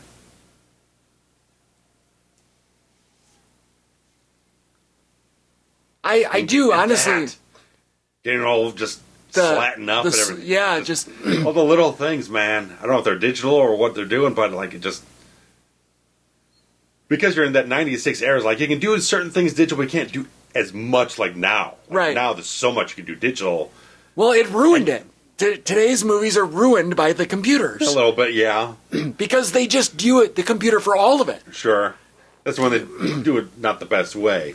Which is like in 96, like, there's a certain amount you can do, but you can't do everything. You supplement. So a lot of stuff you had to do practically, like, certain things just feels like, did they find a way to do that practically, or was there just a way they could make the effect look that good? I'm very interested to hear your take on the second one. We'll get there. Well, we'll talk about that maybe during the credits. I haven't watched it yet. I know. But just, oh, God, look at that. How did this movie not get an Oscar nomination for production design, cinematography? Yeah.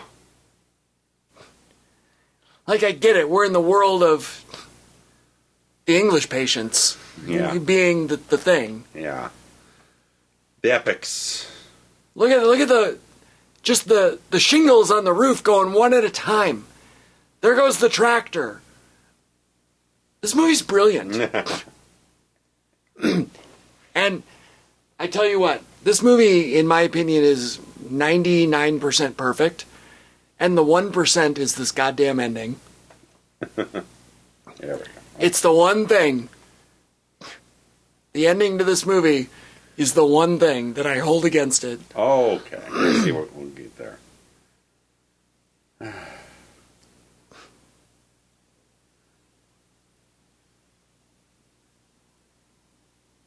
That's even almost a nod to the Wizard of Oz right there. The way, the way that she leaned on the door and then came back and went to the door. It's almost the exact shot of Dorothy going into the house. Jan de Bont had a lot of reverence for that film, so I don't doubt there's touches beyond the obvious. Them going into the house there, it was almost the same shot of Dorothy going into her house.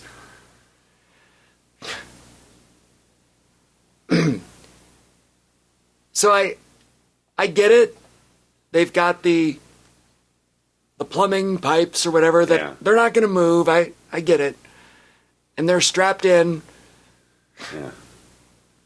But the tornado coming over, when you're in an F5, from what I understand, and the tornado comes through, no hope. I do not buy. I can't even suspend my disbelief that it doesn't rip them just out of the air. Rip the pipe out, all that stuff. Now, is that a better story? Mm-hmm. Yes. Is it a great visual? Yes. Do I think this movie is a 10 out of 10? Yes, I do. Uh-huh. Even this can't ruin it for me. But this is the one thing that I don't think is believable. Okay. Apparently, a lot of this was them upside down, right? Or pretty much like hanging from the ceiling. They've got their eyes open. They're looking at nothing's going on. There'd be so much to print you couldn't see anything. Yeah, it would be black. Yeah, it'd be all black. Yeah. Now I get it. That doesn't make for a very good movie. Now look, that house there, not even touched. Yeah. That's exactly what she's saying. It missed that house and missed that house and went right for me. Like, there's a great example of it. And then here comes the sun, doot-and-doot-doo. But yeah, them holding onto the pipe, I think that's one of those Gibble set things. Like the rotating Nightmare room. on Elm Street type of Jim thing. Doyle, yeah. They're doing a little bit of that trick in that regard. And here comes the family out of the cellar. Oh, yeah. And he just it's the way it is. And everything's gone. Yeah. Not the horses, though. They live. Oh, yeah. Killing the horse.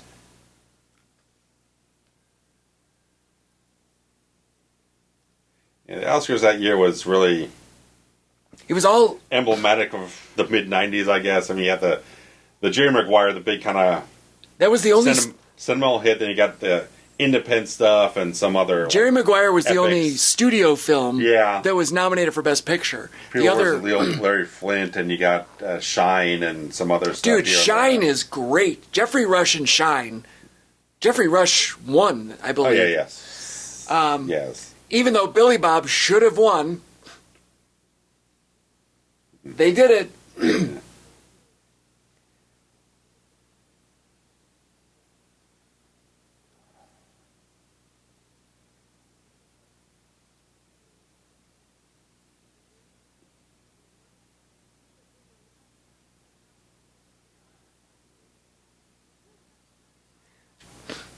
Like, oh no, just when I thought I was out, they pulled me back in. Yeah, the best cinematography was all epics. Did English Patient win cinematography? Oh, yeah, it swept all over the place. It's everywhere. And it's like Evita and Michael Collins and here and there and everywhere. Evita. Art directions like Romeo and Juliet and The Birdcage. There it is. We're back, baby. Yeah. PSH going nuts. As visual effects, it was Independence Day winning against Twister and Dragonheart. I don't know. I don't know about Dragonheart. No, but you gotta have three. You gotta get something else in there. I don't know what else was that. Like even this. Let's talk about the end credits. Oh, yeah. Just this. Look at this. This is a helicopter shot. Yeah. Look at that production. That right there. This production design wins an Oscar for me.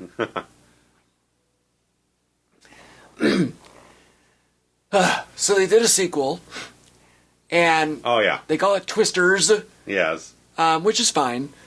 I don't mind that. It really probably the better sequel to a Jan de Bont film than Speed 2: Cruise Control. 100%.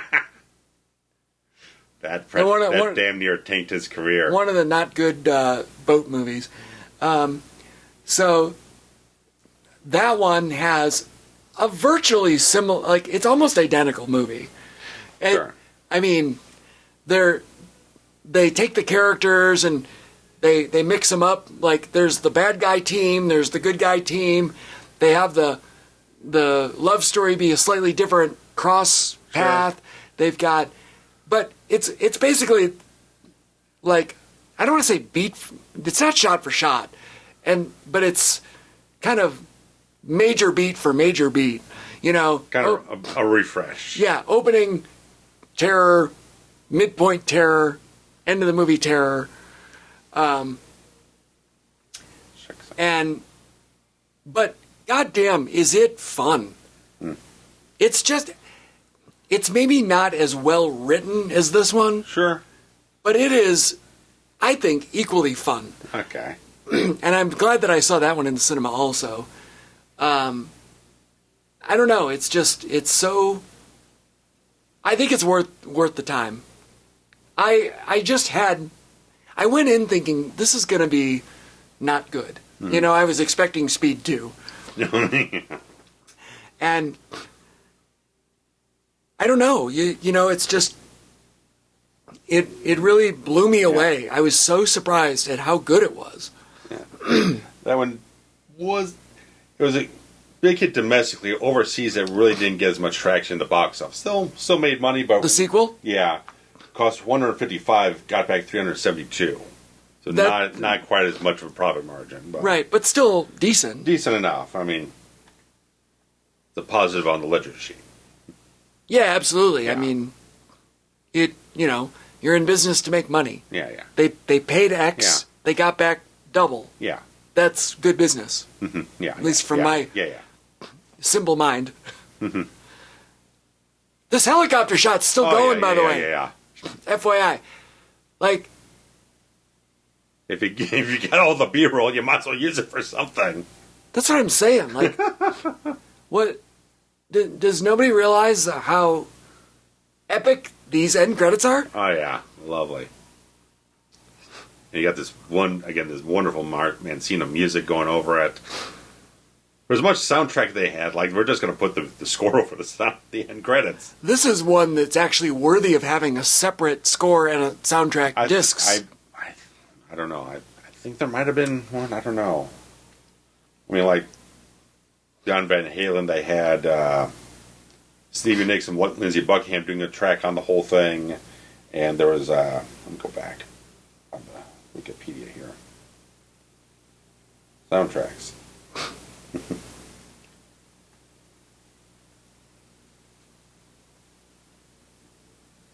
Lisa Loeb on the thing. They got John Resnick from Goo Goo Dolls on the thing. Shania Twain, who was really becoming a hot piece of business.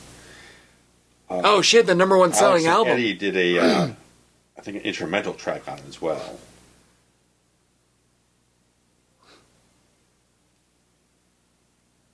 Tori Amos. This sounds like this could be. This could be. Yeah, I think this sounds like Van Halen. Guitar in there. It probably is. It was Respect the Wind. So yeah, it might be closing out the film then. Yeah. Now I heard that guitar lick and I was like, that sounds like Eddie. Yeah. Eddie, very distinctive sound, guitar tone. Yeah. Yeah, there was a separate score album released. I kind of figured there would be. Yeah. So. Yeah, Shania Twain had the biggest selling album, I think, of either 95 or 96. Something like that. She was building up really hot. About the 90s and the 2000s. 2000, she exploded. Yeah, this is Eddie, like hell. Yeah, I thought so. Yeah. Kind of subdued for Eddie, but I like it. It's moody. Yeah. Moody Van Halen. Yeah. Just, the fact you lost them 6 years ago, almost 6 years ago. It's been a minute. Yeah. I mean,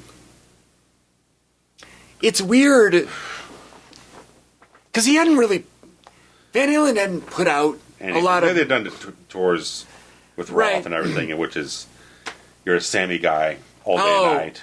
Yes, I mean it's not even close. Yeah, Sammy's a 10.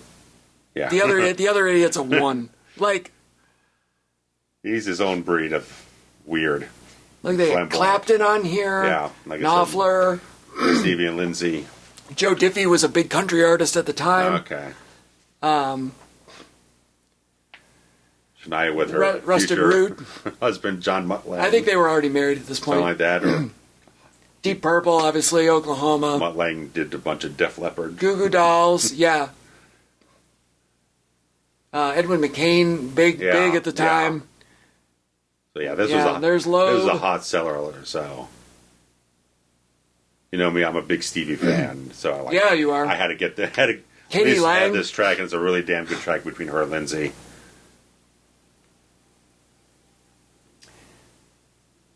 Yep, DTS. Yeah, hot. Yeah, no doubt whatsoever why this was such a big hit. There was nice hour 50 run time, and it's a movie that makes you want to go back and watch it again in the cinema. Right, the experience with the sound system alone. Yeah. I can see it. I can feel it. I can hear it. It was such a thing. Oh, so yeah. I mean, it's the first time that I really went, "Oh my God, this is a thing." Yeah. And it made me fall in love with the cinema all over again. And it kind of convinced me. This movie actually might have been the event that convinced me, like, I want to work here. Cinema, yeah. I want to be in the cinema all the time. Yeah. Thank you, guys. Thanks for joining us, guys. We'd love to hear what you thought about the film and all that type of stuff. And 30 years, fuck me. If you ever want to cover the sequel, be interested to. I'm down. I'm down to sequel. That. Yeah. Maybe for next year. Absolutely. Guys, all right, we'll see you next time. Take care. Bye.